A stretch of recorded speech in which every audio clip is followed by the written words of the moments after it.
1986 жылғы желтоқсан көтерілісі төңірегінде жұрттың көбі біле бермейтін бір ащы шындық бар. 1985 жылы КСРО қауіпсіздік комитеті мен КСРО ішкі істер министрлігі бірлесіп, егер Кеңестер одағының бір жерінде демократияны желіп өтіп билікке қарсы бас көтеру бола қалған жағдайда, соны қалай дымын шығармай баса қоямыз деген талаптың төңірегінде жасырын жұмыс жүргізіліп, метел операциясын дүниеге әкелген еді. Бірақ сол кезеңде Кеңестер одағының бірде-бір жерінде билікке қарсы бас көтеру болмағандықтан, метел операциясы сынақтан өткізілмей, 1 жыл 2 ай жатып қалған еді. 1986 жылы желтоқсан айының ортасында билікке өз өтініштерін айту мақсатында Алматыдағы орталық алаңға кілең, қарусыз бірнеше мың жас жігіттер мен қыздар жиналғанда, метел операциясының авторлары жүректері жарылып қонады. Нәтижесінде КСРО қауіпсіздік комитетінің төрағасы Шебриков, КОКП орталық комитетінің бас хатшысы Михаил Горбачевқа кіріп, метел операциясын сынап көруге ауызша рұқсат алады. Метел операциясын сынақтан өткізу сан мыңдаған қарусыз жастарға және бүкіл қазақ халқына зор қасірет әкелгендіктен, бұл әлемдік деңгейдегі үлкен қылмысты іс еді. Кейіннен мен осы қылмысы үшін КОКП орталық комитетінің бас хатшысы Горбачевты, КОКП орталық комитеті саяси бюросының мүшесі, партиялық тексеру комиссиясының төрағасы Соломеншікті конституциялық сотқа бергенімде, сол кездегі билік оған көлденең тұрды. 1986-да желтоқсанның ызғырығында қақаған, қайсар ойларын кісендерін үзіп, сан жылдар байлап матаған, саналарыңнан бағынғыш құлшыл үркек сезімдердің етөліп, шәмшінің менің Қазақстаным әнін ту етіп шырқап көтеріп, жаңғыран айтып, қию қашқан заманға топтасып етіңдер, Брежнев атты алаңда. Ол кезеңде де ұлтының тілі екі аяғынан ақсаған. Бүкіл Алматыда бір ғана мектеп, бір ғана балабақша бар. Мәжіліс жиындарда қазақша сөйлеу жүрген соң ұят саналып, ұлттық сезім қалғанда еді тонанып. Ызаға булыққан кеңестік жүйе ұйқысыз таңды атырып, Новосибирскіден, Шлябинскіден, Ташкенттен әскер шақырып, қанбезер жаумен алсар даяқ бір қанды қимыл басады. Зорлықпен мұңнан күңіреніп жатты алаңның бейбіт аспаны. Ал содан кейін бозақтарым-ау, қос қанаттарыңнан байланып, Қазақстан Сібір түрмелеріне кете бердіңдер айдалып. Күллі Кеңестер одағын оятқан сол демократиялық қозғалыс қазіргі кейбір байларымыз үшін мазмұны мүлде тозғаныс. Желтоқсандағы үміт пен сенім гүлдемей жатып солғандай, құрдымға сіңгендей үлестеріміз, сол кезгі барлық күрестеріміз, Горбачевтермен, Крючковтармен тірескеніміз, күреске айналып сормаңдай, Терещенколарға миллион гектар жер әперу үшін болғандай. Ең алдыменен рухани күштер қабылдады, ауыр сойылды. Республикамызда 10 мыңға тарта кітапханалар жойылды. Рухымыз ұтылған сайын қоңдана түсетін байлар бар. Сенбілік түскасын Швейцарияға барып ішетін байлар бар. Тіл менен ділден жыл сайын ақса барымыз, мәдени ошақтарымыз, балабақшаларымыз мұң қосып елдің мұңына, алаяқтарға сатылып кетті бір шиша коньяк құнына. Көзқарас жыл сайын өзгере береме демократияға? Күллі рухсыз демократияның барар жері демократия ма? Қарнына ғана жол берген халық ұқсамақ мұңсыз керенге, сатылмай тұғын мәдени байлық болуға тиіс әр елде. Қандай мақсатпен сол байлықтарымыз бағаланды екен тиынға? Неге ешкім одан жаза көрмейді? Осы әділетсіздік маза бермейді? Тиындай сыңғырлап қарапайым жұрттың миында. желтоқсанды жақтап айтуға, жазуға тыйым салынды. Қалың ел қиындықтың шырайлы күйін сағынды.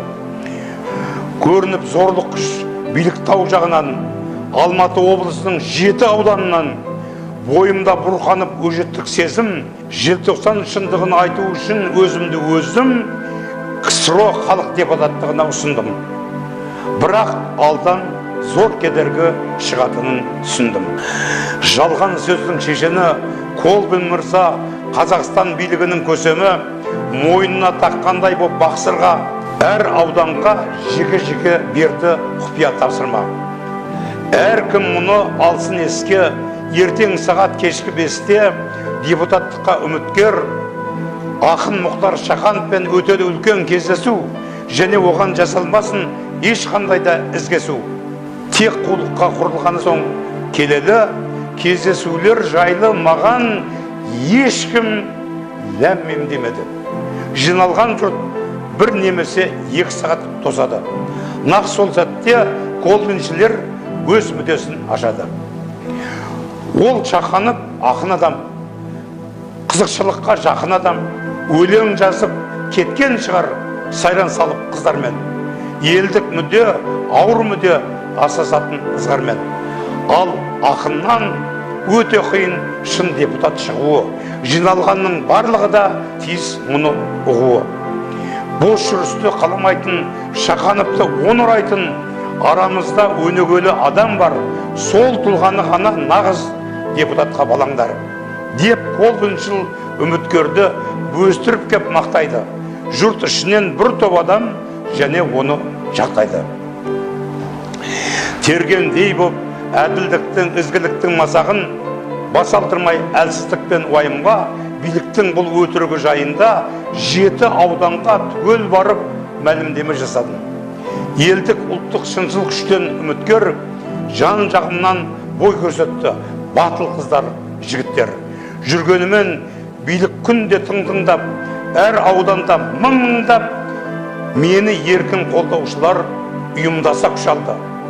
Өзі айтқан өтірікке билік солай салды.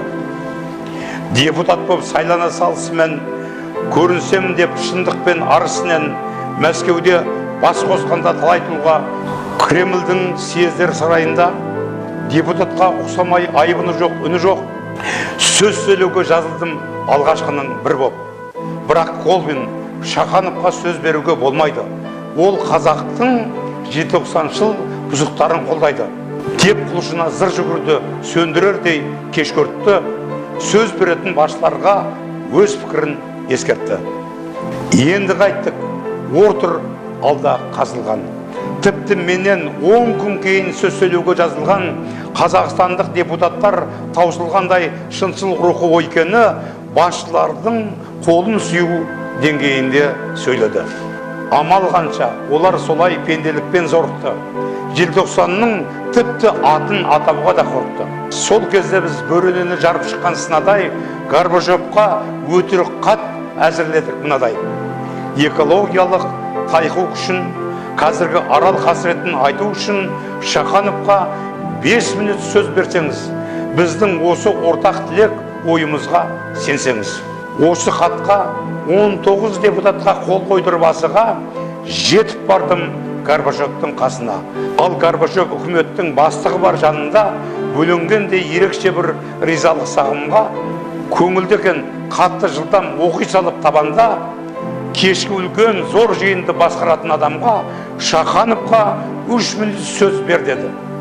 Осы сәттен бастап менің барқым, мұңым өрледі. Арал жайлы мүлде айтпастан түйреп билік тарланды. Бүкіл сөзім желтоқсанның шындығына арналды. Билік солай ойламаған жөнсіздікке тап болды. Кремльде нақ бір бомба жарылғандай сәт болды.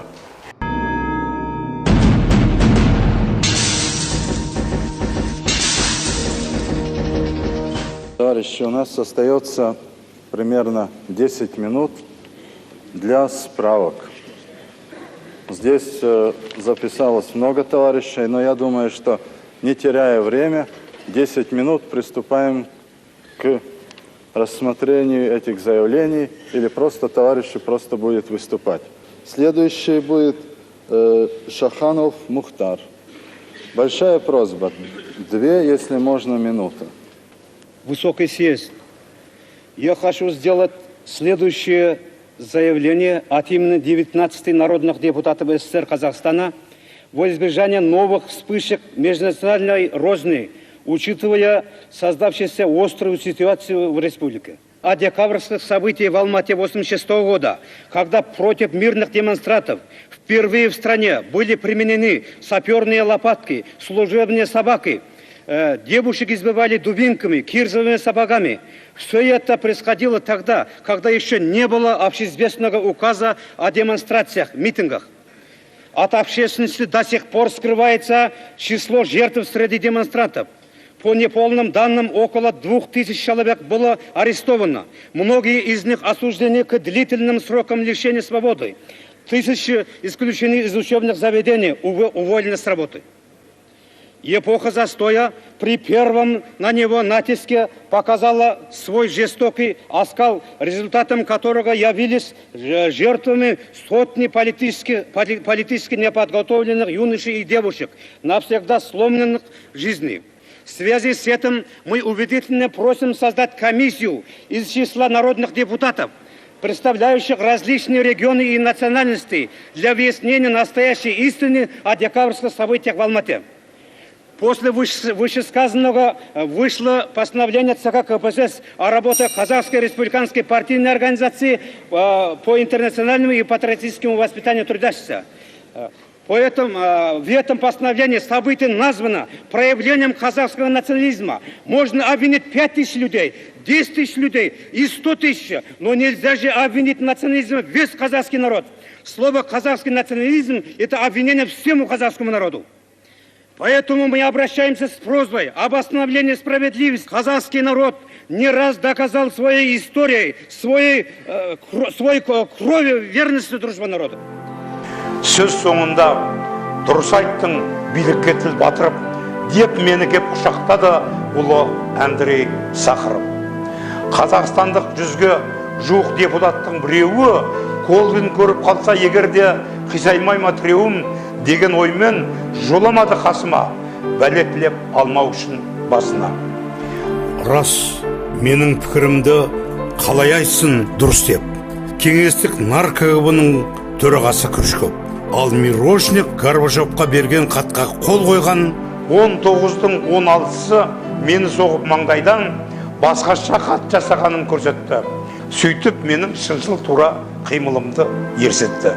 Егер біздер Шахановтың желтоқсанды қолдайтынын, өтірікті қорғайтынын сезген болсақ, қол қоймасақ ол хатқа, абайсызда 16-мыз түстік мұңлы қармаққа.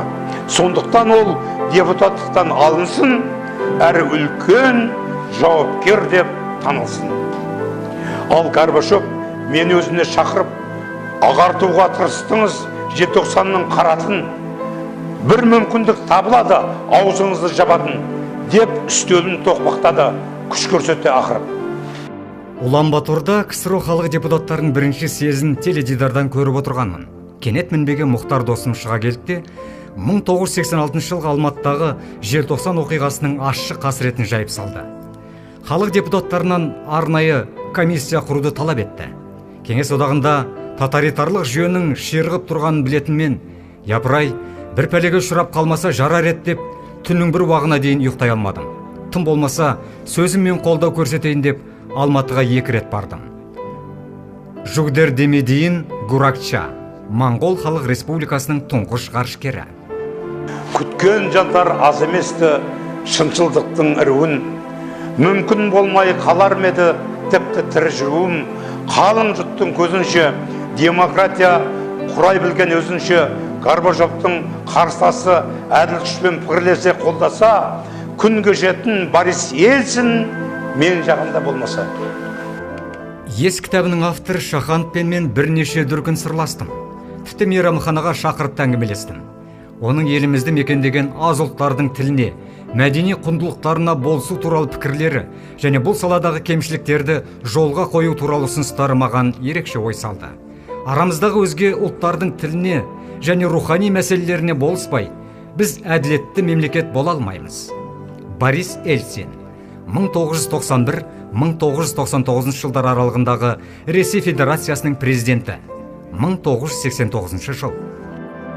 Мен желтоқсан комиссиясын басқарарда Горбачев амалсыздан дымы құрып, айналама тор жасап, Евтушенко, Борис Ельцин және Андрей Сахаров комиссияға кірер тұста көз оттай атылып, тек өзіне қауіп келмес жолменен рұқсат бермей тұрып алды көлденең. Жұрт әлі де елеместен сезбей жүрген салмағын, мен ол кезде желтоқсанға мынадай ән арнадым.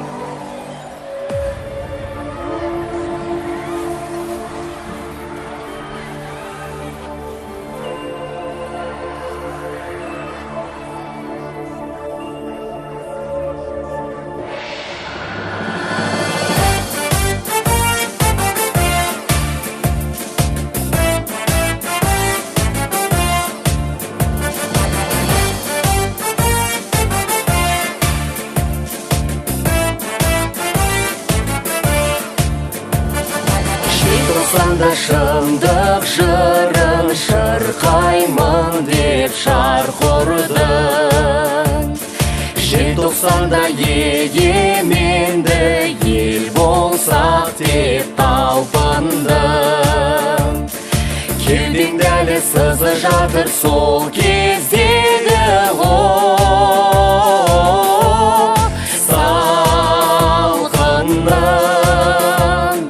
айналайын жас қайратым, жас өркені халқымның.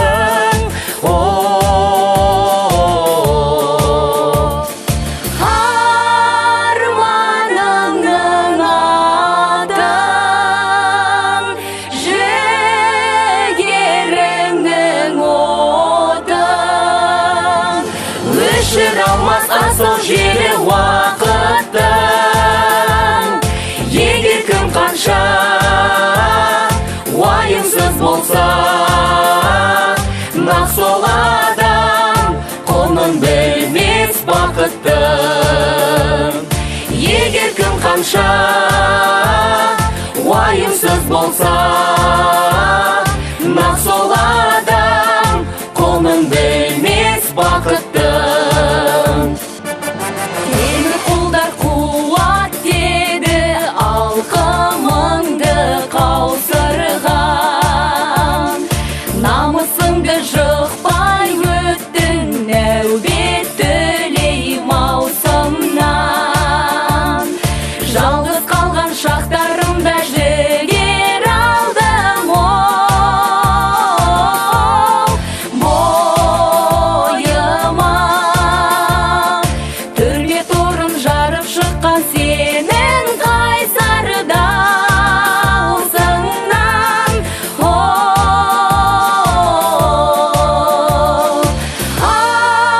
Арманыңның атын, жігеріңнің отын, өшір алмас асыл желі уақыттың.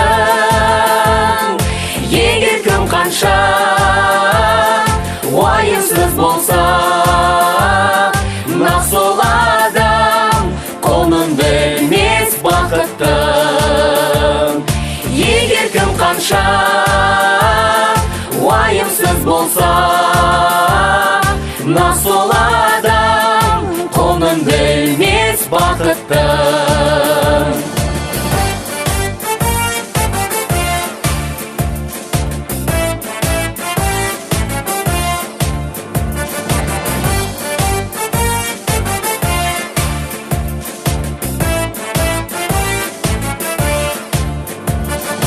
Өзгелердің қай сәтте де бірлік болмақ қалауы. Лаула лаула желтоқсанның мұзға жаққан алауы. Өздеріңде асты жас өркені бар елдің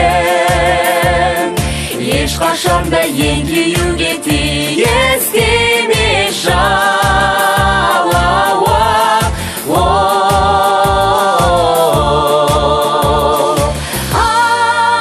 арманыңның атын жігеріңнің отын өшір алмас асау желі уақыттың егер күн қанша уайымсыз болса нақ сол адам құнын білмес бақыттың егер күн қанша уайымсыз болса нақ сол адам құнын білмес бақыттың нақ сол адам құнын білмес бақыттың